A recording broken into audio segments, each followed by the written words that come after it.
America ने Iran के साथ में अपना समझौता खत्म कर दिया है, कह दिया है कि अब कोई डील नहीं होगी। उधर दोनों ओर से फिर हमले शुरू हो गए हैं और स्थिति यह है कि पूरे विश्व पर इसका असर पड़ना है। लेकिन आज बात इस पर बिल्कुल नहीं करेंगे, बात करेंगे पूर्वी राजस्थान पर। और पूर्वी राजस्थान में भी एक ऐसा समझौता हुआ और समझौता 2 दिन में ही तहस नहस हो गया। दोनों ओर से एक दूसरे को देख लेने की धमकियां, एफआईआर और एक दूसरे की वर्चस्व को परखने की लड़ाई फिर सड़कों पर आ गई। पूर्वी राजस्थान में करौली, सवाई माधोपुर, गंगापुर, दौसा के कई रास्ते रोक दिए गए और फिर एक दूसरे के खिलाफ वही बयानबाजी शुरू हो चुकी है। और अब स्थिति यह है कि पूर्वी राजस्थान में जो तनाव खत्म करने के लिए पांचना का बांध का पानी खोला गया था, वह पानी खुलने के बाद भी अब यह वर्चस्व की लड़ाई सीधे सड़कों पर है और दो जातियां, दो समाज आमने सामने खड़े हैं। अब परीक्षा उन नेताओं की है जो समझौता कराकर पीठ थपथपा रहे थे। ऐसे में क्या आगे चलकर यह समझौता टिकेगा? क्या दोनों समाज अपनी अपनी बात पर रहेंगे या पीछे हट जाएंगे? या शांति होगी या दोनों का तनाव आगे चलकर और बड़ा कोई बवाल खड़ा कर सकता है?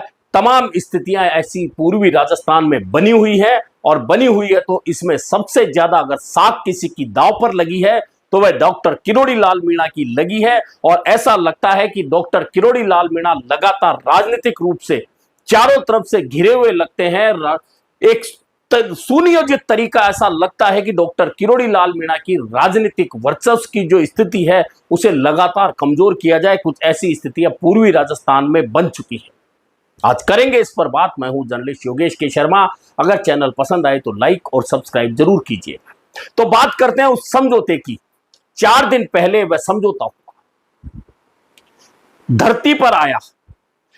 दरअसल मैं पहले दिन से यह कह रहा था कि झगड़ा पांचना के पानी का तो है ही नहीं। यह झगड़ा सीधा सीधा राजनीतिक वर्चस्व का है, दो जातियों के वर्चस्व का है। पूर्वी राजस्थान में कौन सी जाति अपना ज्यादा वर्चस्व साबित करने में कामयाब होगी, झगड़ा इस बात का है। बहुत सारे लोग दोनों जातियों में हैं जो मीणा गुर्जर विवाद में हल चाहते हैं। वे चाहते हैं भाईचारा बना रहे। लेकिन अधिकांश नेता जो राजनीतिक चमकाना चाहते हैं वे बिल्कुल नहीं चाहते कि ये बातें हो। वे चाहते हैं कि जब तक तनाव बना रहेगा, जब तक दोनों ओर से धरने प्रदर्शन चलते रहेंगे, जब तक बयानबाजियां चलती रहेगी, उनकी राजनीति चमकती रहेगी। दोनों ओर से ऐसे बहुत सारे लोग हैं। लेकिन कसौटी पर तो अब डॉक्टर किरोड़ी लाल मीणा की राजनीति है। कसौटी पर अब जवाहर सिंह बेडम की राजनीति है। कसौटी पर अब विजय बैंसला की राजनीति है। कसौटी पर अब रामकेश मीणा की राजनीति है। कसौटी पर अब हरीश मीणा की राजनीति है। कसौटी पर अन्य बहुत सारे नेताओं की राजनीति है। और राजस्थान की भाजपा सरकार के समझौते की कसौटी भी अब इस पर टिकी हुई है कि आगे चलकर क्या होगा। दरअसल यह जो विवाद है पांचना बांध के विवाद का 2005 से चला आ रहा है। कहीं तो चलकर इसमें समझौते की बात आई। जयपुर में दोनों पक्ष बैठे। 10 दिन पहले चर्चा शुरू हुई, वहां भी तनातनी हुई। तनातनी के बाद में पक्ष बैठे, हस्ताक्षर हुए और उसके बाद पांचना का पानी खुल भी गया। गंभीरी नदी में भी खुल गया, नहरों में भी खुल गया जो कमांड एरिया की है। लेकिन कमांड एरिया की नहरों में पानी कम क्यों आया? अब झगड़ा वहां से शुरू हुआ। जैसे ही पानी कम आया उसी रात से फिर बवाल शुरू हो गया। इधर पानी खुला, 6 घंटे बाद में से बवाल शुरू होना होगा।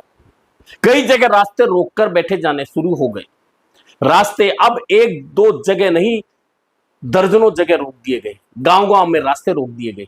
पंचायतें होने लगी और स्थिति वहीं आ गई जहां से चली थी, या कह सकते हैं उससे भी ज्यादा तनाव भरी स्थिति अब आ चुकी है। अब यह तनाव जिस स्थिति में पहुंच चुका है तो एक पक्ष एफआईआर शिकायत देता है कि फलान व्यक्ति ने हमारे नेता के खिलाफ बयानबाजी की है, उसके खिलाफ एफआईआर। दूसरी ओर पंचायत होती है, वे कहते हैं कि हमारी बहन बेटियों को अपशब्द बोले गए, उनके खिलाफ कानूनी कार्रवाई हो, वरना हम पूरे राजस्थान में जाम लगा देंगे जहां जहां हमारे समाज के लोग हैं। यानी गुर्जर मीणा वर्चस्व की यह लड़ाई है पूर्वी राजस्थान में फैल चुकी है। और इसका अगर आगे चलकर क्या क्या असर हो सकता है, इसका आकलन बहुत आसानी से किया जा सकता है। क्योंकि गुर्जर आरक्षण आंदोलन के दौरान यह सब लोग देख चुके हैं राजस्थान में, एक बार नहीं कई बार देख चुके हैं कि इसका असर कितना व्यापक हो सकता है। और अगर इसका असर इतना व्यापक हो सकता है तो सरकार ने जो समझौता किया है, जिस समझौते की बिना पर सरकार वाहवाही ले रही थी, सरकार के पक्षकार, सरकार के समर्थक इस समझौते को लेकर पीठ थपथपाना शुरू कर चुके थे, वह समझौता 2 दिन भी नहीं टिका और पानी खुलते ही विवाद इतना बढ़ गया कि पहले सिर्फ 2 जगह महापंचायत गुर्जर समाज ने की थी, तो एक जगह मीणा समाज लगातार आंदोलन किए बैठा था। लेकिन अब जगह जगह गांव गांव ये बात फैल गई है और आमने सामने गुर्जर है। कई जगह तो ऐसे बयान देखने को मिल रहे हैं कि हमारे गांव में अगर यह घुस गया, इस समाज का कोई घुस गया तो हम उसे नहीं घुसने देंगे। दूसरी ओर कहा जाता है कि अगर इधर कोई आ गया तो हम उसे नहीं घुसने देंगे। यानी स्थितियां गांव में एक दूसरे को नहीं घुसने देने की बयानबाजी तक आ गई है और बाकायदा लिखित में एफआईआर की शिकायतें हो गई है, एफआईआर लिखने की मांग हो गई है। यानी आप समझ सकते हैं कि यह स्थितियां कितनी विकट हो चुकी हैं। प्रशासन के हाथ पांव फूलना स्वाभाविक है कि एक तरफ तो प्रशासन यह सोच रहा था कि समझौता हो गया, दोनों ओर से धरने प्रदर्शन समाप्त हो गए, अब सब कुछ ठीक हो जाएगा, पानी खोल दिया गया समझौते के अनुरूप। अब नहरों में पानी कम आया, कहां तक आया, क्यों आया? क्योंकि 20 साल से जिन नहरों में पानी नहीं आया हो, उन नहरों में अगर पानी धीमी गति से आ रहा है तो निश्चित है कि कहीं ना कहीं तकनीकी खामी हो सकती है, कहीं जमाव ऐसा हो सकता है नहरों में जो पानी को आगे नहीं बढ़ने दे रहा हो। बहुत सारे कारण हो सकते हैं, लेकिन क्योंकि लड़ाई सिर्फ यह है कि वर्चस्व किस जाति का उस क्षेत्र में ज्यादा दिखे, असल बात यह है। और इस बयानबाजी में आप देख सकते हैं उन बयानों को दोनों तरफ से, इन बयानबाजियों के बीच में तनाव निश्चित तौर पर बढ़ रहा है और अभी जितनी जगह जाम लगे हुए हैं उससे निश्चित है कि पूरे क्षेत्र की स्थितियां, लोग जो अन्य जातियों के हैं, इन दोनों जातियों से हटके हैं, उन पर कितना असर हो रहा होगा। दरअसल पूर्वी राजस्थान सिर्फ इसलिए नहीं कि गुर्जर और मीणा वहां रहते हैं, वहां श्री महावीर जी है जो जैन समाज का प्रमुख तीर्थ स्थल है, वहां बहुत सारे लोग आते जाते हैं, उन्हें कितनी परेशानियां झेलनी पड़ सकती है। वहां मदन मोहन जी है करौली में, हिंडोन करौली मार्ग रुका है तो कितने लोगों को आने जाने में परेशानी हो सकती है। वहां केला देवी है करौली, वहां जाने के लिए कितने लोगों को परेशानी हो सकती है। वह ग्वालियर राजमार्ग बन चुका है करौली सरमथुरा धौलपुर होते हुए, वहां उस रास्ते की स्थितियां कितनी बिगड़ सकती हैं।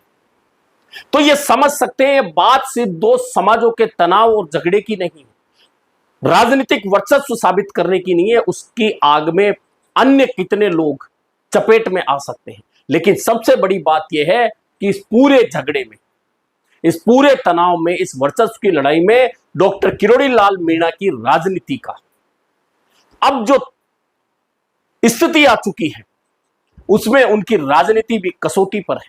दरअसल खंडीप में जो महापंचायत चल रही थी, जो धरना प्रदर्शन चल रहा था जिसमें हजारों लोग बैठे थे, वह अड़े हुए थे कि हम तब तक नहीं हटेंगे जब तक पानी नहीं आ जाएगा।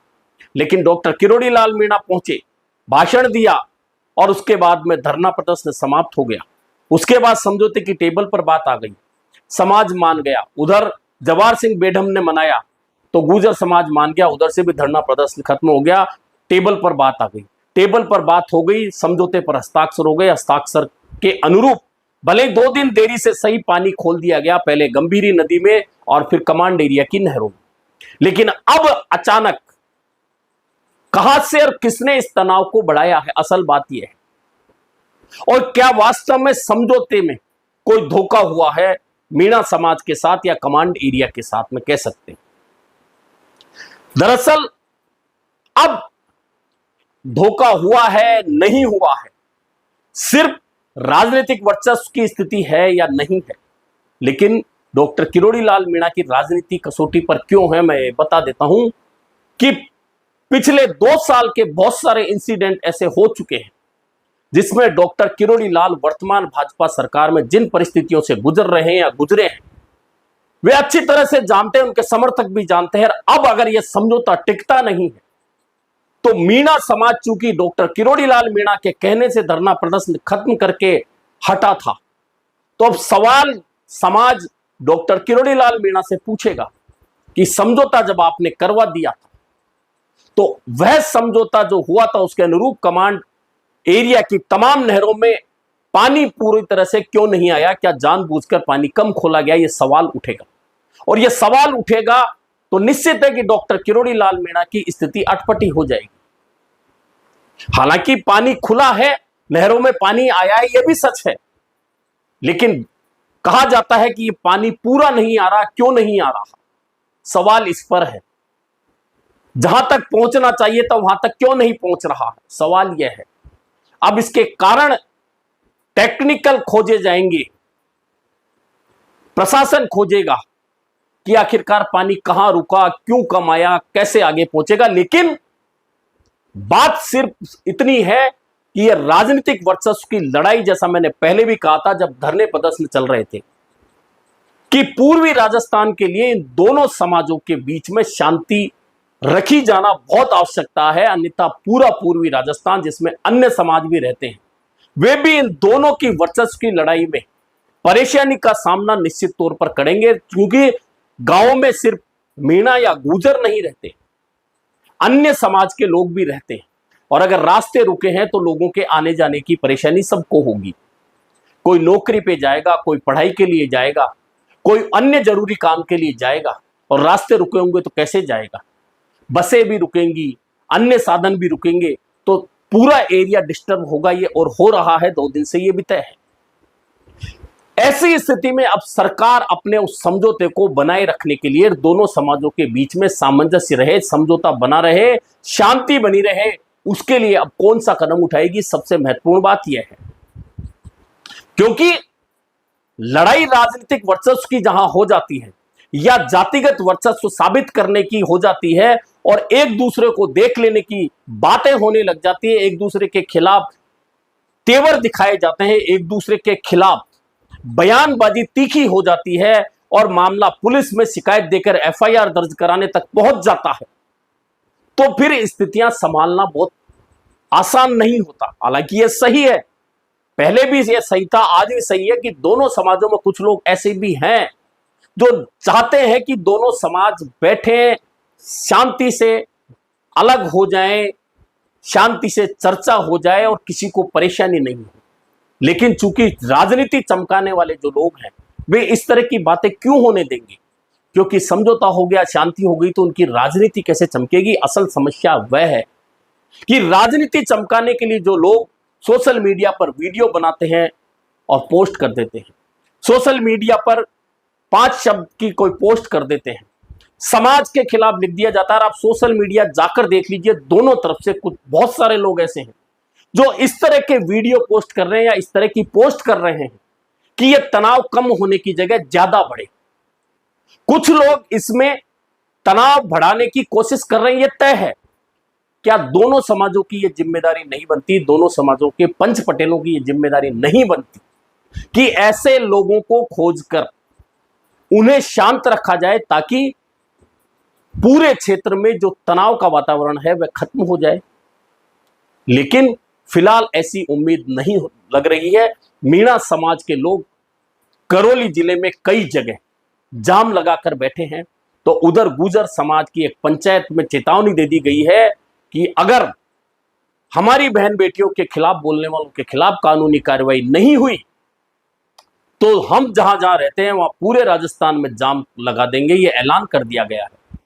तो उधर मीणा समाज की ओर से गुर्जर समाज के एक नेता के खिलाफ शिकायत दे दी गई है कि एफआईआर दर्ज की जाए, कानूनी कार्रवाई की जाए, क्योंकि वह हमारे नेता किरोड़ी लाल मीणा के खिलाफ बयान दे रहा है। यानी कि स्थितियां बहुत ज्यादा तनावपूर्ण हो चुकी हैं।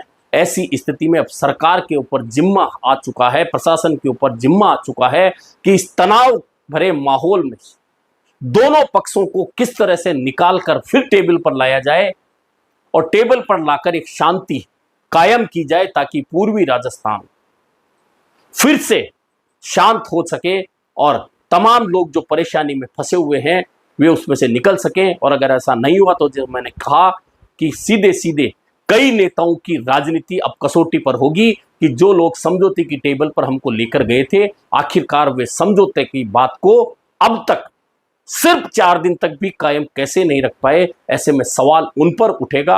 अब क्या वे नेता आगे बढ़कर अपने अपने समाजों में जाकर उस समझौते को कायम रखने का प्रयास करेंगे, या फिर यह समझौता यूं ही अमेरिका और ईरान के समझौते की तरह फेल होने वाला है? अभी के लिए इतना ही, फिर मिलेंगे नए मुद्दे पर चर्चा के साथ।